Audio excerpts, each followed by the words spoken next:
What's going on, guys? Welcome back to our channel. I'm C. I'm P. What's that delay? I was checking the time. And today we're going to be reacting to Ben Shapiro, Savage Moments. Oh, this should be interesting. If anybody knows anything about Ben Shapiro, he has no filter. He says exactly what he's thinking, the way he's thinking, and why he's thinking that way. And his moments, and he just like say like that. Exactly.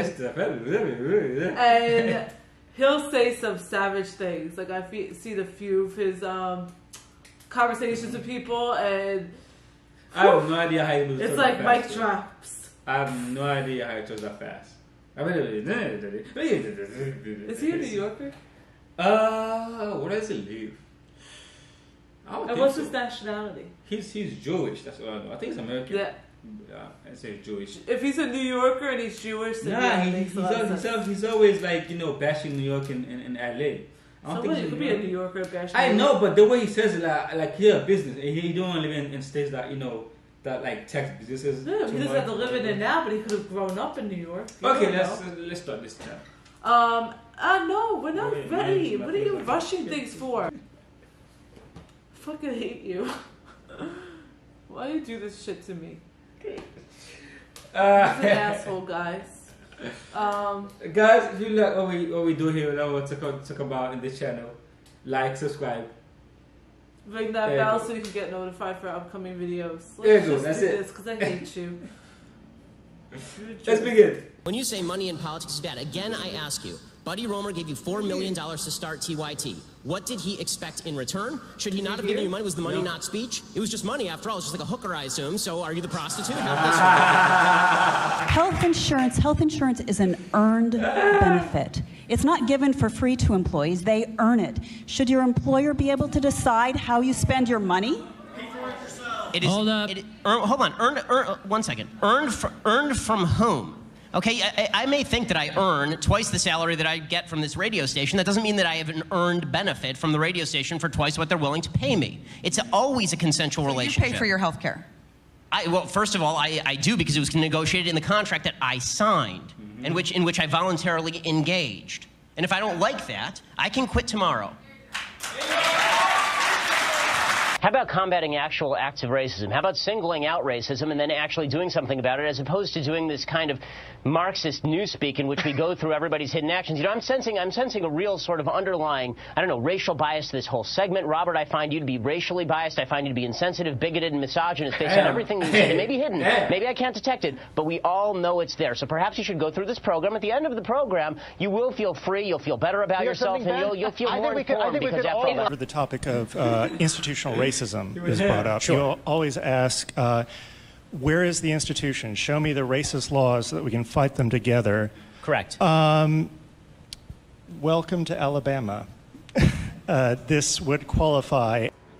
No one laughed. I thought it was a joke and no one laughed. I said, welcome to Alabama. This would qualify as a racist institution, the state of Alabama. This guy, So now I go back to the question that you say that you answered, which is, show me the law. You've named an institution you don't like, now show me the law. No, it's not an institution I don't like. I've lived here my whole life. But I mean, you called it racist, so I assume you're not super fond of it. Yeah, it has flaws, to say the least. But the Constitution of Alabama demands that schools be segregated by race. If it weren't for the federal government, there would only be white people in this room. I will admit to you, okay, so a couple of fundamental assumptions, okay? I'm going to admit I have not read the Constitution of the state of Alabama, so I don't know the provision that you are talking about. I will assume that it says what you say it says for the purposes of this conversation. Tell me, guys, does it really say what it says? Because I don't know either. So, no.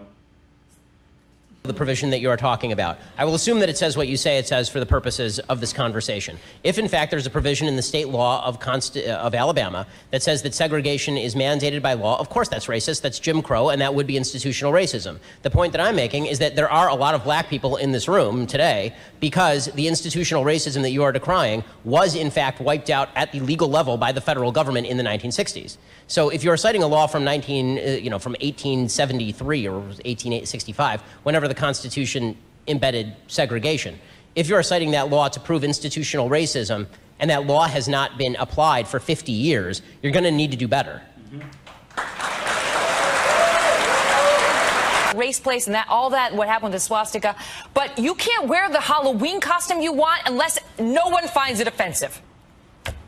Well, now the selectively offended get to run the rest of the country. I mean, this is what we are creating. We are creating a society of panty-waist fascists. What we are creating is a group of people who are oversensitive to everything and then are willing to call the cops as soon as they are offended. It's actually incredible, and it's a violation of the First Amendment, which you saw with a professor from the Mass Communications Department at Missouri telling reporters that they have no right to be there, and at Yale you have students shouting people down. If this is the climate that we're supposed to create, if this is supposed to create openness and tolerance on the campus, I'm missing the openness and tolerance in let's call the police if I'm mildly offended because my feelings have been hurt. I mean, this is creating a country of crazy people. How can you watch this and not go crazy and think that everyone who's involved in it is crazy in the first place? How can you honestly stand up here and say that you support abortion, you support government intervention, you support government intervention to make abortion illegal, which is designed to kill someone, and yet you can stand up here and say you don't want government intervention for guns, which are also designed to kill people? Because guns are not designed to kill children. Guns are designed to kill bad guys if operated by a proper person. There's not an abortion in the world that doesn't end with the death of a baby.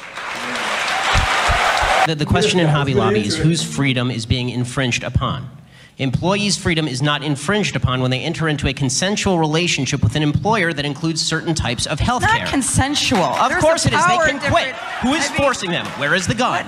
Huh? Where is the gun? Who is forcing them? Where is the chain? Who is locking them to their desk? Stop with the gun language. No, but this...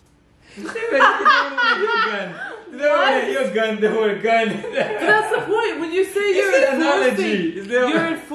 if you're enforcing somebody to do something, there has to be an enforcement. Whether it's a gun to the head, whether I'm literally chaining him down, or I'm like, do this now. Don't let the gun. Hey, can't say gun anymore. Can't say it anymore. I don't give a flying fuck. You can trigger this. Just say gun. Gun. I'm triggered. What? Where? Where's the gun? Who is forcing them? Where is the chain? Who is locking them to their desk? Stop with the gun language. The reason that I use the gun language is because it is vitally important for people to understand that every government measure at the end of the day it must be compelled by force. That's what government measures are for. There is a vast difference, a huge difference in terms of personal liberty and freedom between the government compelling behavior and a company saying that we are not going to provide certain types of coverage, and if you don't like that, you can quit or buy your own coverage. There's a vast difference.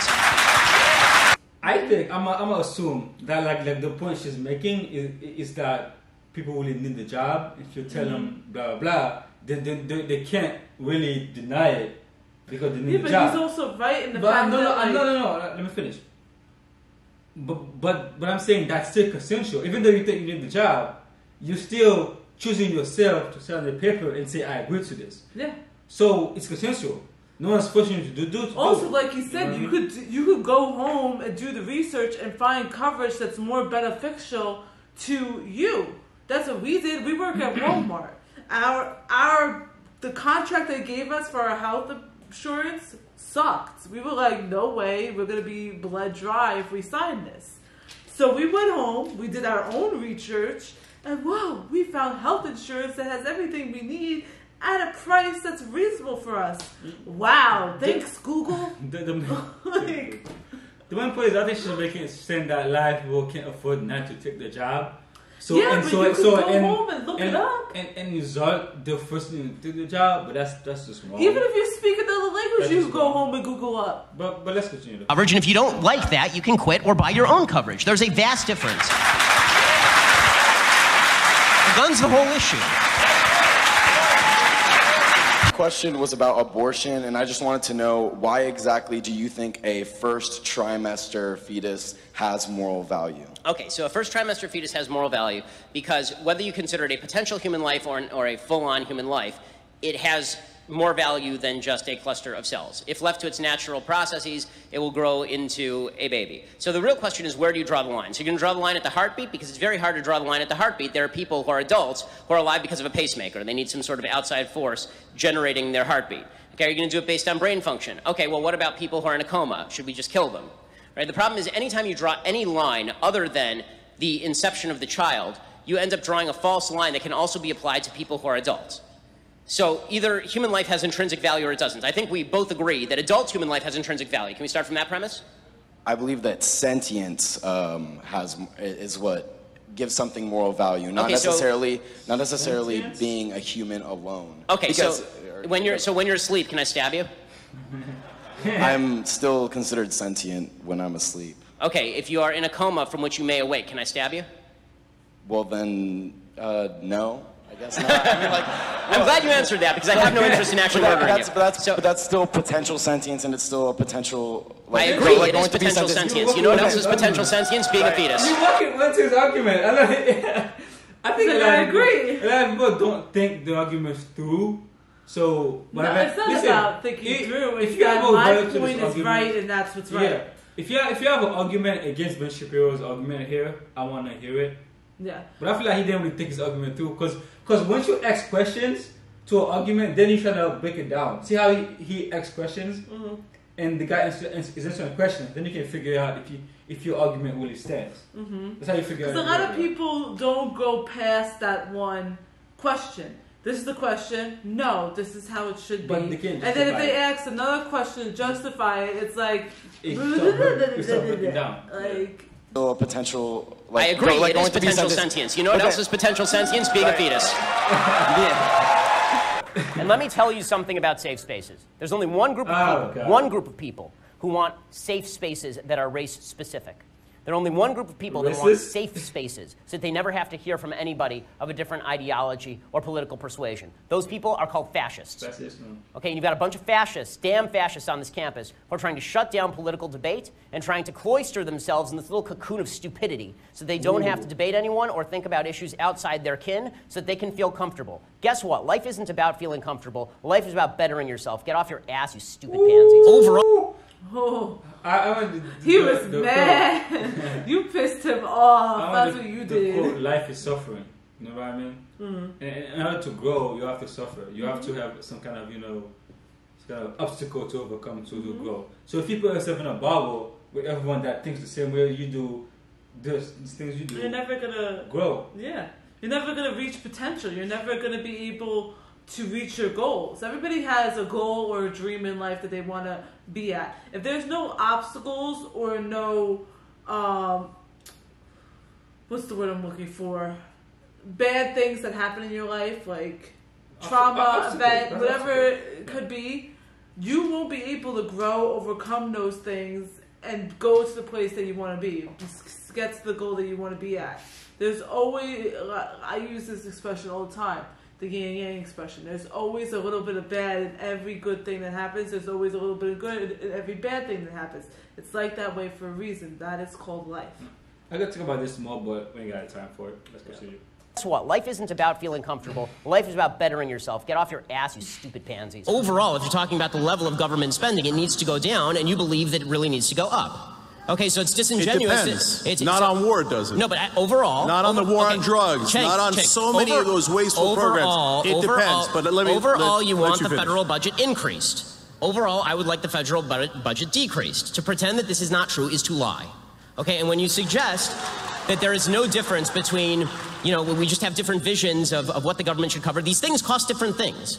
Okay, the war in Iraq was very expensive. You know what's more expensive? Social Security, Medicare, and Medicaid. All of these are vastly more expensive than the war in Iraq. We paid in. Hey, how's it going? Hi. So you have given a number of speeches about the difference between opportunity and outcome, and you say that our country has no lack of opportunity, correct? Equal access to rights, I think, would be the better way to state it, yeah. Oh, okay. So equal, I'm saying, okay. Equal access to the exercise of rights. So you're correct that I've said opportunity before, and it's not exact enough, so I'm modifying it now. Okay. Because when I say because obviously, not to forecast where this conversation is going to go, but I have a feeling where you're going to go, and you can correct me if I'm wrong. I'll give you plenty of time. Is that what you're going to say is that not everybody has equal opportunity, which of course is true. Not everybody. Some people are rich, some people are poor, some people are smart, some people are stupid, but everyone does have equal access to rights. Was that the argument? Was the argument? No, okay. And so, Ben, I read your article today, and I was shocked by the language you used. You were saying that it's time for the right to fight. Yeah. No, but you read his column. Evidence. All this is screaming and feelings. How about like a shred of evidence, even for the incidents that actually happened in Missouri that drove this? Really? Where was the police report exactly when it came to, for example, the first N-word incident that led all of this? There was no police report on any of that. In the second incident, at the N-word at the University of Missouri, the administration investigated, and the kid's under investigation. In the third incident with the cop car, I'm someone that believes. I think a lot in the feminists, left wing, whatever you want to call them, is that it's all about feelings. I feel this way, you know. It's like it's not about what you say; it's how you say it. It's like. And I just want to point out that every one of these have Fox News. Fox News is one of the rare of the news programs that have both sides of the coin always on the screen to debate it out and talk it out. Check out every other news program. Almost every other news program does not do that. They always do like only what they think. I don't know about that, but if it is true, guys, tell me in the comments. Look it up. If it is true. It's like a bubble, like safe space. I don't anybody that agrees with me. No, because a lot of the news programs go based off what the CEO is under. So if the CEO is a left, you're going to go left. If the CEO wants this, you're going to do this. Fox is one of the rare news places that don't go based off of that. They go based off of what is actually happening. They want to show you both sides of the coin. All right, tell me if that's true, guys. And the kid's under investigation. In the third incident with the cop car, Listen, I'm someone that believes that certainly the unborn child has rights. I believe that the mother has rights. I simply happen to be a person, and some believe that those mothers' rights deem to usurp those rights. But certainly it's not to disrespect. In what world would any of my rights allow me to kill another human being? There's only one thing that can make me say or do anything pro-Trump, and that is all of the precious snowflakes who find it so offensive that people write chalk messages on the ground. They have to whine and cry about it on a national level. So, in the name of free speech.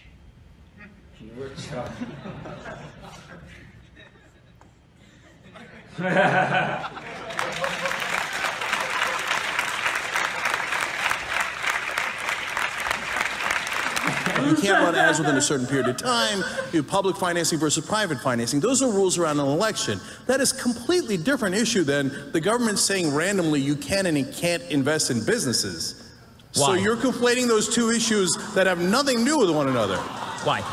So let's just what does why mean? Because it's you believe in education, so why don't you believe in healthcare? Because it's a free country, and I get to spend my money wherever I damn well please. I personally don't think that I could have an abortion, just because morally I feel like for myself it wouldn't be the right choice. But how do you defend your opinion as a white, well-off, religious man? How do you defend your... Whatever you feel about abortion, right? White, well-off, religious man. Listen, whatever you feel about abortion, right? Someone's race, gender, whatever, does not have an impact on logical arguments. It doesn't matter what race, gender, or whatever you are. I hate when people do that shit. Go bitch no logical argument. We're having a discussion off of this topic. This is the topic. But you're white. But you're white though. What's that fucking got to do with the topic? In this. You're white. What is me being white? What is me being male or female? What is my religion have to do with the topic at all? If it doesn't have anything to do with the topic at hand, then what the fuck are you saying? I guess you can have an argument to try to get me heated. You can have an argument about because you are this, you don't know how I feel about. You know how it feels to be in this. This, that's not an argument. Listen, I'm making that point, right?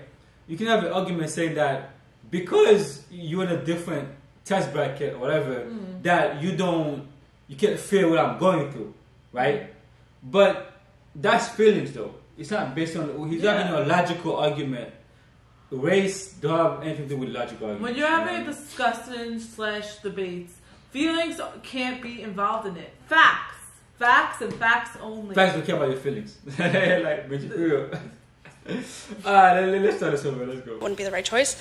But how do you defend your opinion as a white, well-off, religious man? How do you defend your telling a woman what she can do with her body. Because evil things are still forcing evil, her to- even if I'm a white, well-off religious man. And good things are still good, even if I'm a white, well-off religious man. It's absolute nonsense, Peter. You didn't write My that column position in on Israel was made clear in the 2013 column, and to call me equivalent with people who are... So I guess you're kind of wrong. CNN.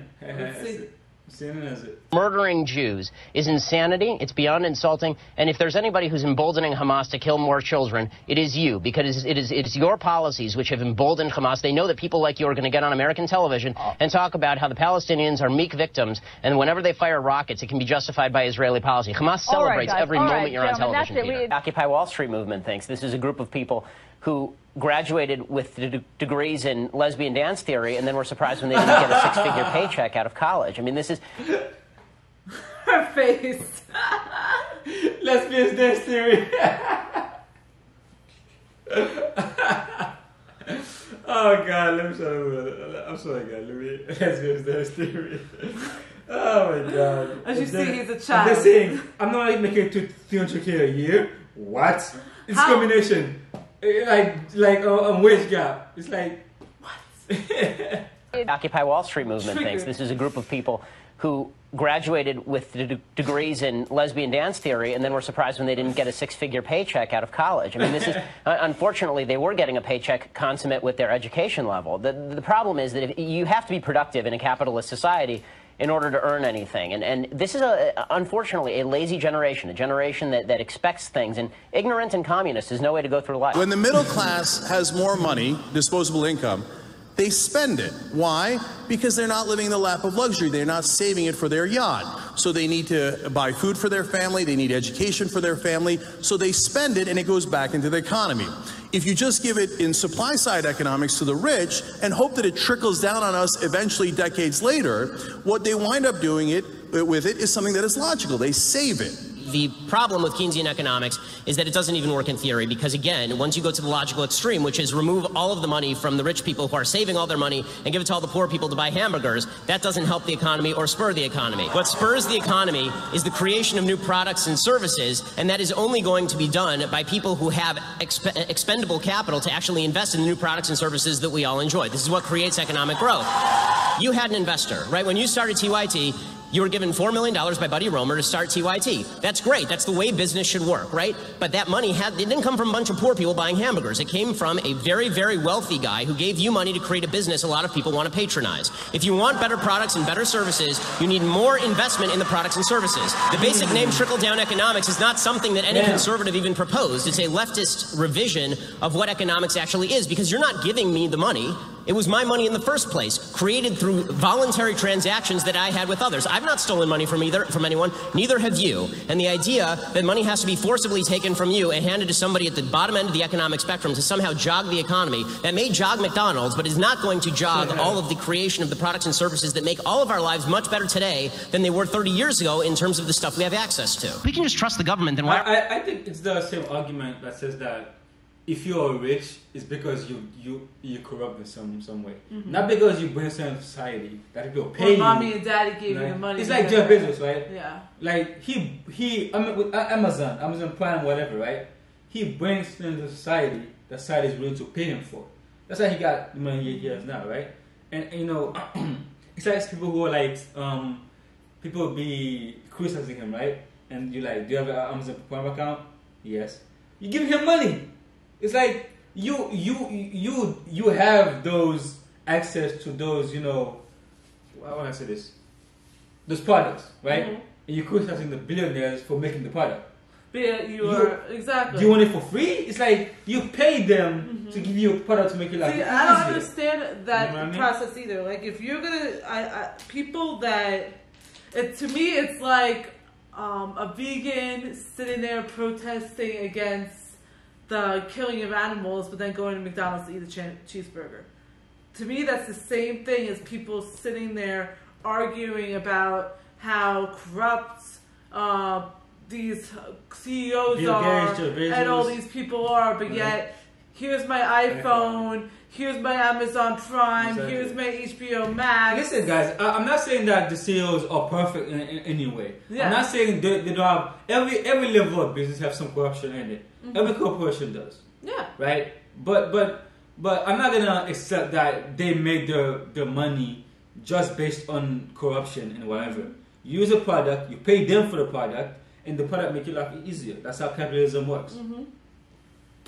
It's much better today than they were 30 years ago in terms of the stuff we have access to. If we can just trust the government, then why aren't we just trusting the government to do the right thing now? I don't understand why a piece of legislation makes them better at what they do. I mean, the government is not very good at what they're doing now. Why does new wording make them not suck? Because part of the reason... Part of the reason you have a law or initiative as a deterrent, that government won't even be involved, that the bad guys won't be going to gun shows to buy guns. So they have to circumvent it. Well, but that's exactly the point. If bad guys are not going to gun shows with regard to Ebola, and for a second, this is a mild digression. With regard to Ebola, the federal government just made the case that they don't want a federal travel ban, right? Because they said if there's a federal travel ban, people will just find a way to circumvent the federal travel ban. Okay, do you see the analogy here? This myth that spending is inherently better for an economy than saving, that's only true if you're talking about somebody's actually taking the cash and just shoving it into their mattress. Banks are in the business of lending. When they take the money in, they don't just stick it in Al Gore's fake lockbox. They actually lend the money back out to people to actually create new businesses and new products. You had an investor, right? When you started TYT, you were given $4 million by Buddy Romer to start TYT. That's great. That's the way business should work, right? But that money it didn't come from a bunch of poor people buying hamburgers. It came from a very, very wealthy guy who gave you money to create a business a lot of people want to patronize. If you want better products and better services, you need more investment in the products and services. The basic name, trickle-down economics.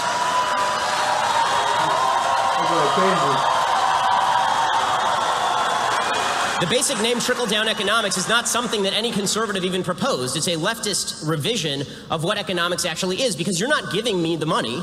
It was my money in the first place, created through voluntary transactions that I had with others. I've not stolen money from anyone, neither have you. And the idea that money has to be forcibly taken from you and handed to somebody at the bottom end of the economic spectrum to somehow jog the economy, that may jog McDonald's, but is not going to jog all of the creation of the products and services that make all of our lives much better today than they were 30 years ago in terms of the stuff we have access to. With MailChimp twice. I don't know, maybe because it was just that awesome. Maybe that's They were like, no, you gotta hear it again. But yeah, guys, I know it. I gotta say, man, to maybe Shapiro just, he says, oof, he doesn't hold back. He's funny. He talks so fast that he's like, But you can still, like, everything hits you. Saying, you understand him while he's speaking so fast. You know what I mean? He speaks so fast, but he does that. He pronunciates his words, and he makes sure that he's speaking loud enough that you can hear everything that he's saying, so you can understand what he's saying. And even if you get confused and you ask him to break it down, he breaks it down. Mm-hmm.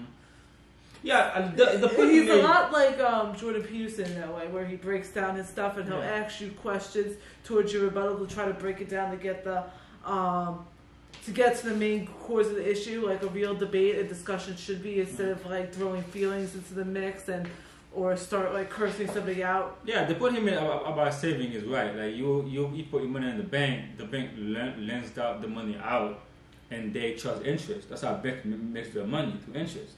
So the money is not just sitting there in the bank doing nothing. Mm-hmm. Like, they lend out the money, and then they pay the interest, and the bank make a profit. Mm-hmm. So your money is being circulated, even though you saving it. Yeah. I mean, like I said, the only way that will discount it is because you are stuffing your money inside a mattress under your own. Like, if you have your own bank, you just put money in there, you close it, and that's it. That's when there'll be a problem.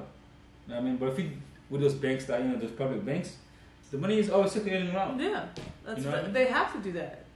It's how to make the money. So that's a good point he makes. Yeah, there's a lot of good points he makes in that. That was a good video for his savage moments. There's a lot of clips within that video that I would like to see the whole debate. I would like to see how that plays out, especially that last clip.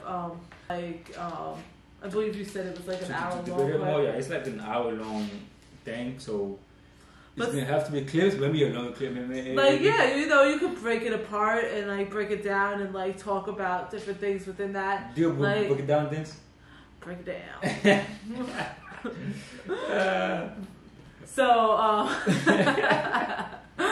I hate you.